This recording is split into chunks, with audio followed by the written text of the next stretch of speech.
Okay, so today's topic is all about rotation, and I've got a couple exercises that I'm going to teach you and break down for you and how to do them effectively for your core, for your body, and to enhance the fascia and fascial connections through your body, as well as some things to watch out for so that we don't do them incorrectly, right? So you all know I'm a big fan of there's a right way to do things and there's a way to do things that isn't as effective. And I want to make every movement you do as effective as possible.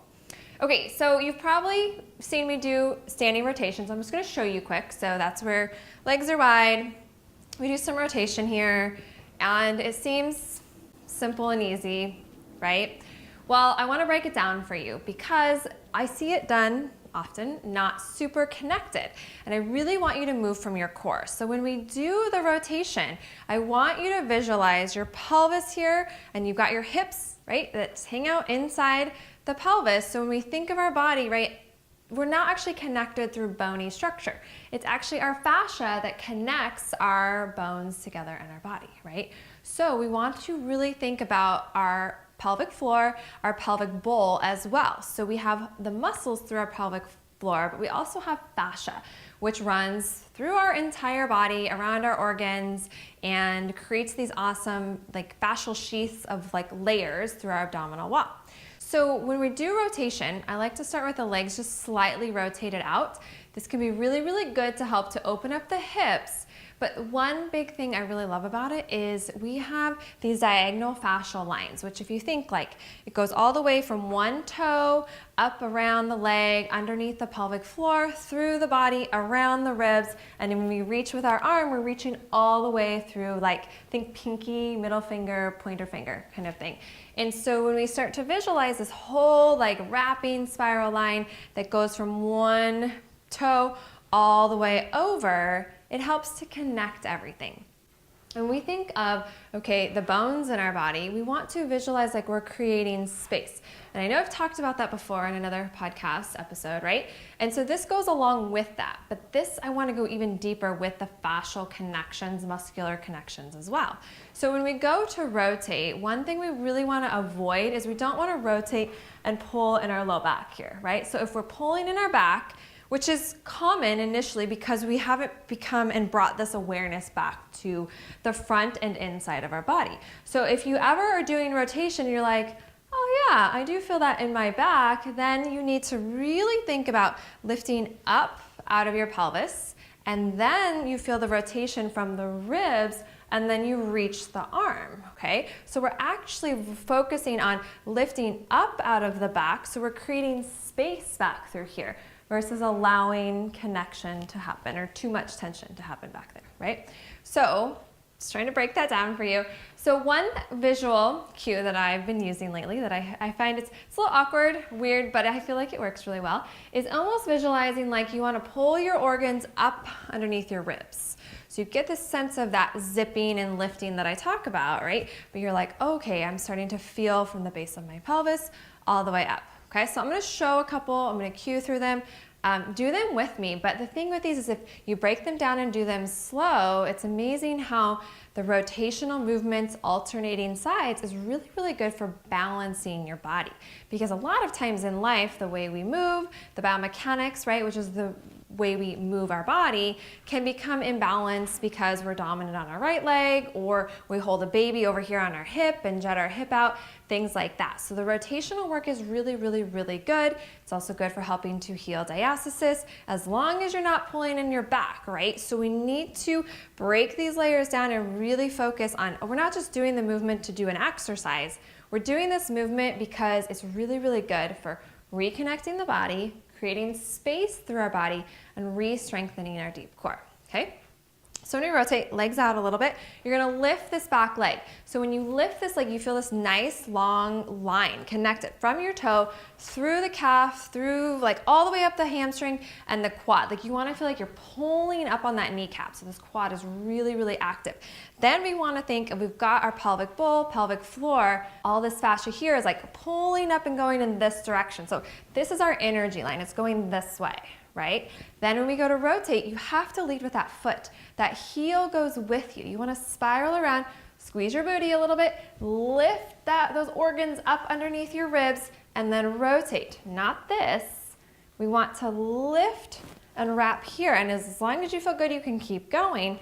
Then when you come back to the center, don't let your back do the work. You want to lift up from here, okay? So it's just like connecting up, and it's your ribs. Like, think about what our ribs are doing, okay? And I know a lot of you have had babies, pregnant, postpartum, way beyond babies, whatever it might be. This is a really, really good thing to think about when it comes to re-stimulating what's happening in our ribs, because the ribs can flare, which can cause that, especially mid-back pain, and it's not helping us to connect our core, okay? So when we rotate to the other side, you're gonna lift that heel. You want to really push your foot into the ground, because part of improving our fascial connections and tensegrity through our body is about feeling oppositions through our body, okay? So it's toe pushing into the ground, but we're also pulling up on that quad, wrapping the hip and lifting from here versus pulling into our back, okay? And then it's ribs and reach.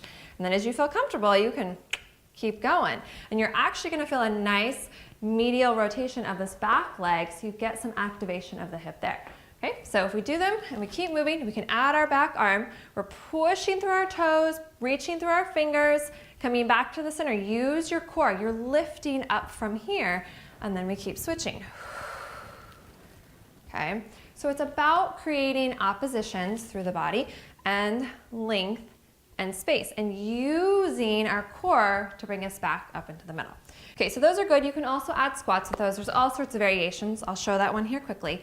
So when you go into a squat, don't worry about how low you go. If you go too low and your booty tucks, it's not servicing your deep core, pelvic floor, and back and all that.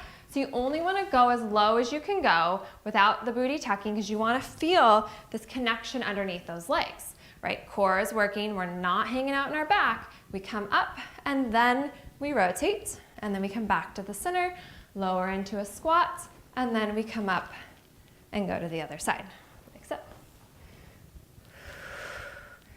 So those are a great one to do, but the biggest, most important thing with them is that as you're moving through them, you do not pull into your back, okay? And if you feel, because I know this question will come up, is about potentially gripping in the obliques. Yes, whenever we are activating our deep core, we are activating our obliques. They are a piece of our deep core. We can't independently just think of focusing on one area and not the other. It's all involved. So this is where doing these slow, breaking them down, really focusing on what's happening from the pelvic floor, the opposition through the leg, and we're lifting up and feeling good control here and around the ribs can be very, very, very beneficial and effective for helping to re-strengthen your deep core. Okay, so that's that for standing rotations. I'm gonna move down to my mat and I'm gonna show a rotational movement down here. So for this exercise, it's super simple, but very, very, very effective. So you're gonna lay on the ground, just put your feet flat, but open your knees as long as you can and keeping your feet flat here. Then from here, we're going to take our arms out to our sides, palms down, or you can go up, okay? If you go palms down, it gives you a little bit more traction. If you go up, it actually helps you to open a little bit more. So you can experiment doing it in both ways. I'll start with palms down first. But I like these because it's a very simple way of getting us out of our hips into our deep core, kind of wrapping around our ribs. So you first just want to let your legs kind of fall to the side, and they may actually not go very far. The goal is I want you to try to keep your hip down as best you can. You're going to breathe out wide to your sides.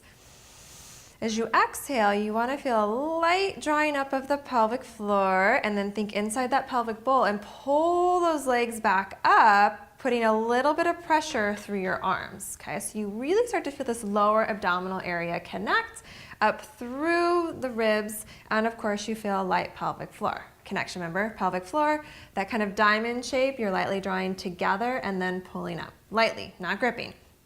Okay, then we're gonna switch and go over to the other side. I'm controlling lightly with my core, inhale, breathing out wide, reaching lightly through my fingers. Exhale, just a light connection of the pelvic floor, inside of the hip, pelvic bowl, and then up around the ribs. So it's a lot happening at one time, so it's nice to do about 10 of these or so. Inhale, breathe out wide. So your breath is going way out here. Exhale, zip up lightly, pelvic floor, inside the low belly. And then you're gonna feel this opposition of the wrapping of the ribs down. Okay, so that's where we get these nice diagonal pulls. Okay, inhale over. Breathe wide. With each one, challenge your breath to go out wider. Exhale, light connection of the pelvic floor through the low belly and around the ribs. Now, you might notice that one side connects a lot easier than the other, and that's awesome. So here's what I always teach is I want you to visualize. Even close your eyes on these can be very, very helpful. So if you feel one side, you're like, oh my gosh, I feel this amazing diagonal connection on one side, but the other side, I got nothing. So practice the side that you don't feel as much a little bit more and visualize or pretend that you're feeling it like you feel the other side. And that sounds a little funky, but it really helps to speed things up for you, because when we know what it feels like on one side, then it can help to tell our body, okay, this is what it should feel, but I'm not there yet, and that's okay. You're starting in the right spot. Now, if you don't feel anything, that's okay too. Same thing. I want you to visualize your body feeling it, these cues that I'm giving you, because when you can start to visualize what you should be feeling, it again will help to speed things up a bit. And a lot of people don't feel these things because they've never been taught. Their body's never been cued this way how to feel them. So that's okay. There's nothing wrong with that. Okay, I'm gonna do a couple more. I'm gonna go palms up, and you can experiment. You might find, again, one helps you connect better, one you like better. Depends kind of on, are you tight across your chest? Because remember, when we're working our core, the whole body is involved, okay? How kyphotic or how rounded our shoulders are can really affect how we're connecting in our core. If we're tucking our pelvis a lot and really jamming our back, which we want to avoid, that could be contributing to us not connecting well. So there's so many things that are going on here. So we'll go palms out, and I'll let my legs drop over to the side. Inhale, breathe out wide. Reach through those fingertips. Exhale, zip up lightly, pelvic floor, low belly, wrap those ribs, and come on up. And you may actually start to feel a little work in your back, and that's a good thing because our back muscles are involved in our deep core. But what we want to feel is we want to feel stabilization and this nice lengthening upward through our body, or these diagonal connections. Okay, so inhale over to the other side. Breathe out. This one you're really gonna reach with that right arm, and then exhale, zip up, and feel the wrapping happening. Okay, so there's a lot going on here, but keep our core lightly engaged, roll to our side. Okay, so I love rotation, and you'll know that if you've done any of my programs or trainings, because it is so great for so many things.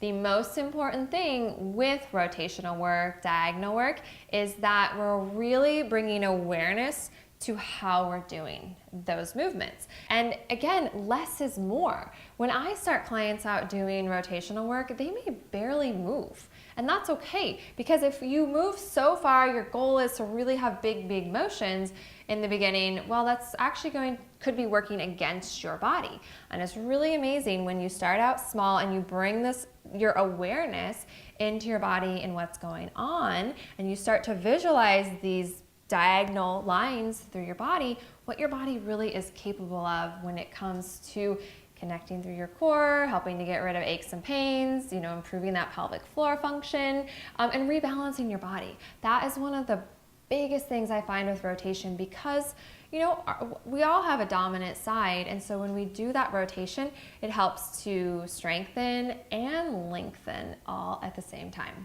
Okay, so for more information, be sure to tune in to my entire podcast today, where I'm going to talk even more about rotational work.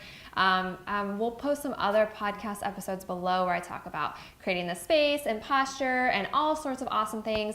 And know that in my core rehab program, we have an entire phase that's really devoted to rotational work and rib cage, and it just takes you through the whole sequencing to help you, it's not just for rehabbing your core. That's how it was initially started, but it really is so great for teaching you how to prevent a lot of things. And we have a lot of women that have joined and they've never had a baby, maybe they'll never have a baby, so it doesn't have to necessarily be for a postpartum thing, or if you're planning to become pregnant, it's also a great place to start. So I get a lot of people ask me, okay, I'm planning to become pregnant, what do I do? And I'm like, core rehab is the place to go, because that's the best time. The sooner you can learn about your deep core, the better off your body is going to be. Because remember, it takes time at a cellular level to create these new connections. But the sooner you start, like right now, today, the better off you're going to be.